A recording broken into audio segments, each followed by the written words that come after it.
ऐसा सत्संग हुआ, इतना कथा हुई रामायण की, तो भेंट चढ़ाना चाहिए कि नहीं? हमारी भेंट पूजा और तरह की है। एक भगवान हृदय से मैं भगवान का हूँ ये मान लो, अपने प्राण मन इंद्रिया शरीर सब भगवान को दे दिया। भेंट करते हैं तो वो लेता तो है पुराने वाला, परंतु करते हैं लोग रामायण की पूजा। तो यहाँ मैं लेने वाला नहीं हूँ, लेने वाले भगवान है, और भगवान के भेंट कर दो अपने आप को, कुटुंब धन संपत्ति वैभव, और पवित्र हो जाओ। जहाँ भगवान को याद किया पवित्र हुआ। याद कर भगवान ने याद, हरि स्मृति सर्व विपद विमोक्षणम, तो स्मृति कर ली भगवान के हो गए। अब चातुर्मास में हमने तो अपने आप को भगवान के भेंट कर दिया, बस। सर्वस्व, धन भी हमारा नहीं, घर भी हमारा नहीं, मकान भी हमारी, कोई चीज है ही नहीं, सब ठाकुर जी का है।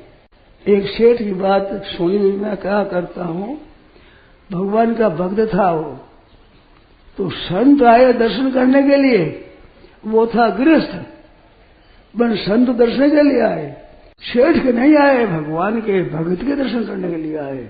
जाकर संत ने नमस्कार किया, वो नमस्कार करता है क्योंकि लोग कैसे महाराज आप दर्शन करने के लिए और आपका मकान देखने के लिए। महाराज ये मकान किसका है? संतों ने पूछा कि मेरे ठाकुर जी का है, भगवान का है। भीतर में मोटर है, गाड़ी है, घोड़ा गाड़ी है, गाय भैंस आदि देखा, ये कि महाराज ठाकुर जी के हैं, ये मकान के ठाकुर जी के हैं।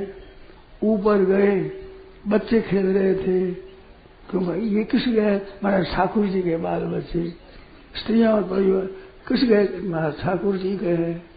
उनसे ऊपर एक मकान बना हुआ था, ठाकुर जी का मंदिर, और ये ठाकुर जी का मंदिर है महाराज। अब उसमें गए, बहुत बढ़िया बढ़िया सजावट, तो ये ठाकुर जी के महाराज, सब ठाकुर जी के, ठाकुर जी के सामने ये मेरे महाराज, ये मेरे ठाकुर जी मेरे है और सब ठाकुर जी का। कितनी विलक्षण बात है, आपने ध्यान दिया। अब बीच में ठाकुर जी रहने से सब चीज पवित्र हो गई। ये साधु हो चाहे गृहस्थ हो, भाई हो चाहे बहन हो, छोटा हो चाहे बड़ा हो, बूढ़ा हो चाहे बालक हो, महान पवित्र हो गए। तो ये खास बात है। तो मैं भगवान का हूँ, इस तरह से भेंट कर दो अपने आप को, सबको, मैं और मेरा दोनों। तो मैं जय बोलूं, उनके साथ जय बोले। सियावर रामचंद्र की, मोर मुकुट बंशी वाले की जय। बहुत आगे बात। नारायण नारायण नारायण नारायण।